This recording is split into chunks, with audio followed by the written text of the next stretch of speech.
Chapter 19, Old Navy.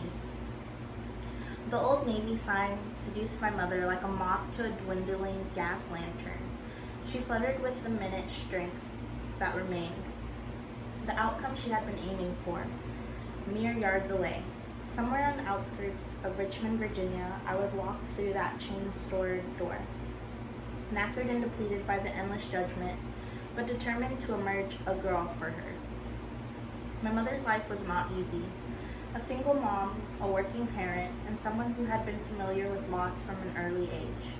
She was born in 1954 in St. John, New Brunswick, to Gladys Dean and Gordon Philpotts, an Anglican minister. They moved frequently during my mom's childhood, living in St. John, then Toronto, then Halifax. My aunts always spoke of their parents fondly, sorrow still present in their voices and the silences. Their dad died suddenly when my mother was 16, a heart attack. His funeral was held in St. Paul's, the oldest Protestant church in Canada.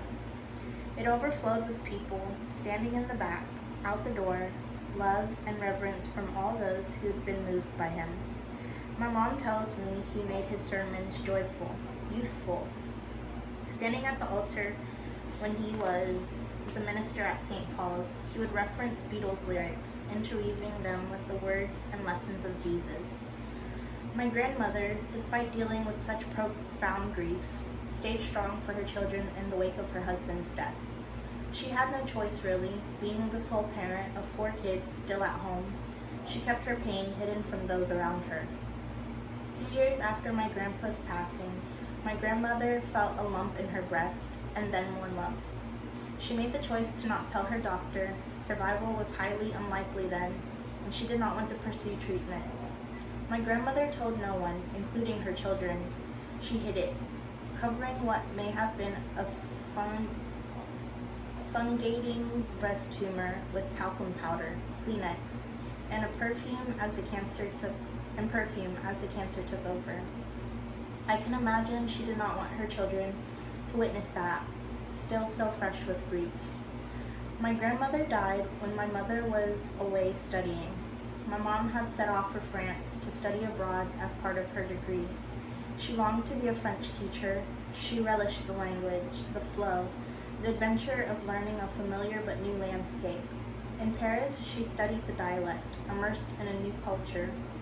There is a photo of her standing in front of a fountain alone, cobblestones under her feet. The city of romance, where my father would propose to her a few years later. A long, light brown coat, chic and elegant, drops to the top of her shins. A soft smile lights up her face, her short, neat hair highlighting her cheekbones. French New Wave, strikingly beautiful. My mom did not get to attend her mother's funeral. It was the 1970s. You couldn't just pick up the phone and call. You could not send a fax. Her family tried everything through the school, even calling bars that they learned were popular with students, but they could not track her down. Walking in town one day, my mom spotted a post office and sensed she should call home. Her brother-in-law, who lived in New Jersey, answered. "Oh, hi, John. What are you doing there?" she asked. Not sure what to say, he handed the phone to my Aunt Beth, who also wasn't sure what to say and handed the phone to my Aunt Heather, who delivered the news to my mother. Gladys Jean Philpotts had died, and the funeral had already taken place. A complete shock, unbearable pain, a nightmare. My mom's friends got her back to the dorm. "Should we call your sisters? Figure out how to get you home?" they asked. My mom made the decision to stay in France and finish her studies. It is what her mom would have wanted. She knew that to her core. My heart shatters when I think of my mom's eventual flight home, hill in the clouds, asthmatic in the smoke-filled plane. Solitary and forlorn, an unimaginable ache. The thump of the wheels landing, returning to the earth, the reality you are left with. At 20, my mother no longer had parents. Now home from France, she embarked on another year at Mount St. Vincent University in Halifax. Her two younger sisters moved from Nova Scotia to New Jersey to live with my Aunt Heather, the oldest, who had married an American engineer and relocated to Vineland.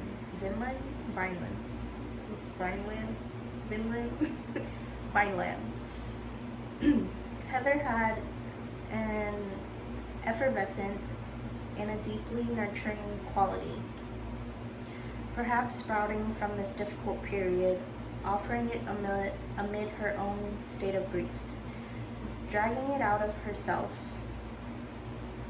It couldn't have been easy. I can't imagine the depths of my mother's sadness when many years later Aunt Heather was diagnosed with colon cancer and also passed away. Aunt Heather moved to Virginia and my mom and I would go down to see her. Those trips were special. Memories where my mom was vibrant and joyful. I would climb up on Aunt Heather's bed and snuggle up by her side to watch her favorite shows, all British comedies. When my mom watched with us, she would snort while laughing, making me howl louder. It was nice. I liked seeing them happy together, those wide grins. Aunt Heather's house was just outside of Richmond. At Aunt Heather's, with my cousins, we played outdoors and swam in a nearby lake. Once we went to the dump and found an old battered go-kart that worked for about 15 minutes, a quarter of an hour that I will never forget.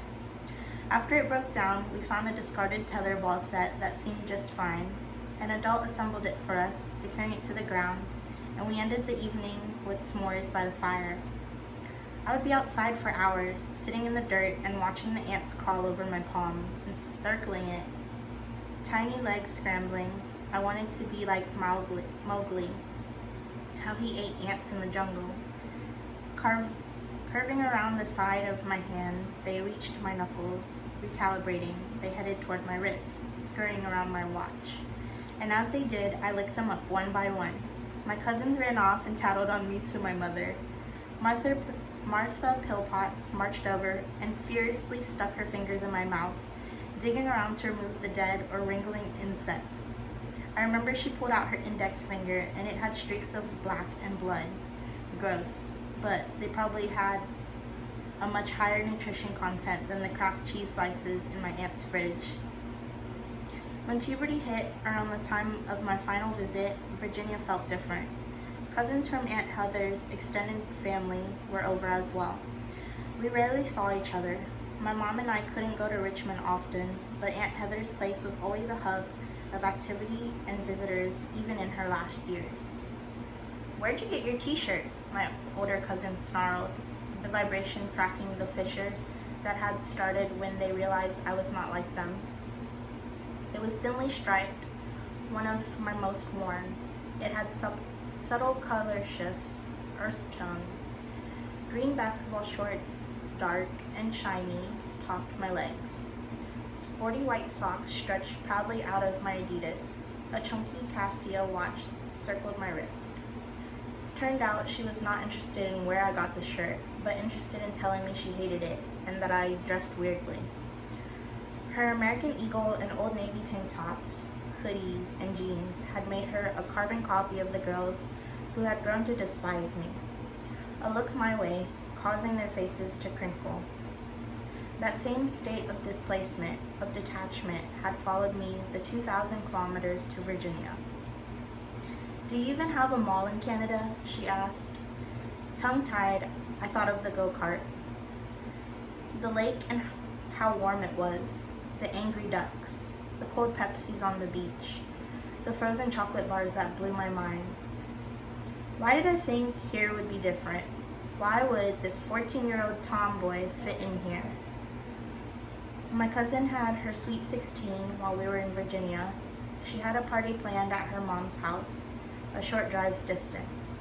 I was invited. She was popular and looked the part, so I knew the party was going to be the coolest I had ever attended. I did not want to be ridiculed, and I wanted gone with the little boy.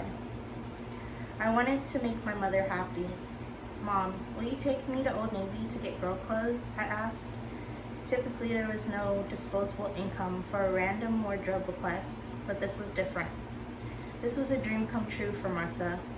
There was a verve in her voice that soothed my ears as if she'd been replenished. I liked seeing her smile. "Oh yes, Ellen, of course," she beamed. Her enthusiasm spread like bong smoke, getting you secondhand high. We sped down the Virginia highway. The humidity hit like a brick. Always an adjustment, generating that sticky layer of moisture on your skin. We pulled into an industrial park that looked identical to the one out on the outskirts of Halifax. The swaths of parking spots, patiently waiting for the shoppers, perfectly mapped out, a little incomplete rectangle for everyone. Gargantuan stores with names I knew lined the sea of painted cement. Gap, American Eagle, Old Navy. Signs stuffed in the windows advertised sales and fresh looks. Pop tunes filtered out the automatic doors, a siren song. As my mom parked and approached, she was more or less dancing, her body wrinkling like the ants with delight. Seventh heaven discovered in a parking lot. Old Navy didn't exist in the industrial park in Halifax yet. Plus, they had the best deals. The doors parted as she pranced in, ready to pounce. Here was her chance.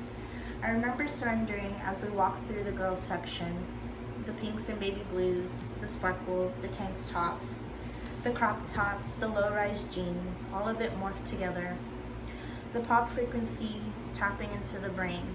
Sentences inspired by the birth of girl power garnished the graphic tees. My mom pulled articles of clothing off the rack, speaking a kilometer a minute. Staring at the boys section across the room, I nodded mindlessly. Was there something else I was supposed to do? Changing into the tight clothes, I turned and stared at the dressing room mirror. I saw someone new.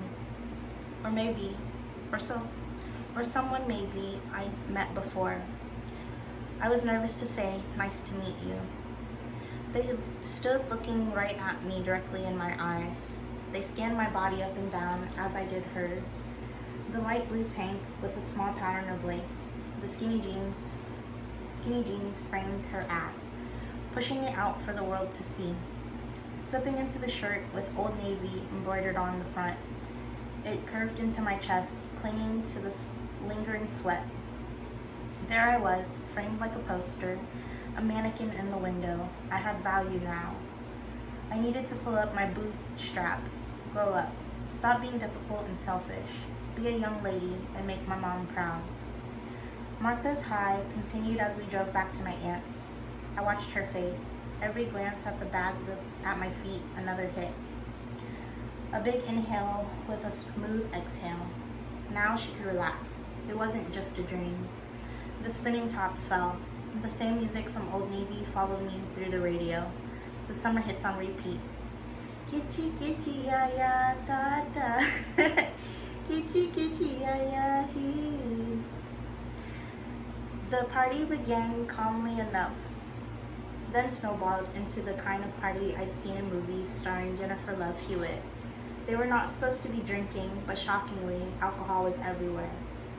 I had yet to really try liquor, other than sips of parents' beer here and there, and the champagne cocktail I was allowed on New Year's Eve that made me frolic about the house until I fell into a peaceful slumber.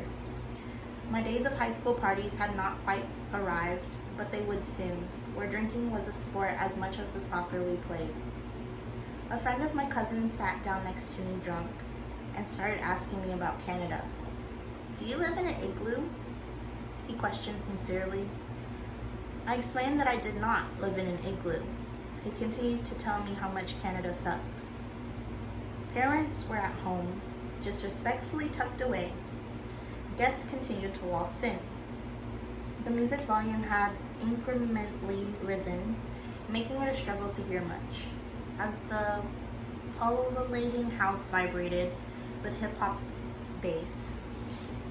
I looked down at my chest, the tiny bumps. My new wardrobe was not the magic fix I'd hoped it would be. The layers were lighter, but the discomfort heavier. Maybe if I keep trying, keep practicing, it'll come. Yeah, it just takes an effort, a choice. But when I returned to Halifax and walked through the school doors, voila, success. Tout de suite. The hot girls praised my clothes. My old navy jeans clung to my legs. My tank top revealed more skin than I had shown before at school, apart from in the girls' changing room. That shirt is so cool. I knew it would do the trick, I thought proudly. I could win at this game. You have a nice ass, Katie said as she rounded a corner. She looked back over her shoulder, a covert smile, her hair following.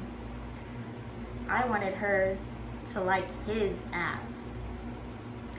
Now you just have to change the music you listen to, suggested a friend on my soccer team in the car on the way to a game, her hair tied back in a tight ponytail. I liked Radiohead and Bjork, weird music. I'd throw away myself, but not my songs. The reaction to the girl I met in the mirror in an Old Navy in an industrial park on the outskirts of Richmond, Virginia, was what I'd wished for, but my response to that attention was not. I only heightened the sting, stretching and contaminating the wound, more of its grotesque on display. Still, I couldn't shake my mother's glow, her happiness, the feeling that all was right with the world after so much pain. I wanted to give her that, but my new look began to fade, a graph with dueling lines.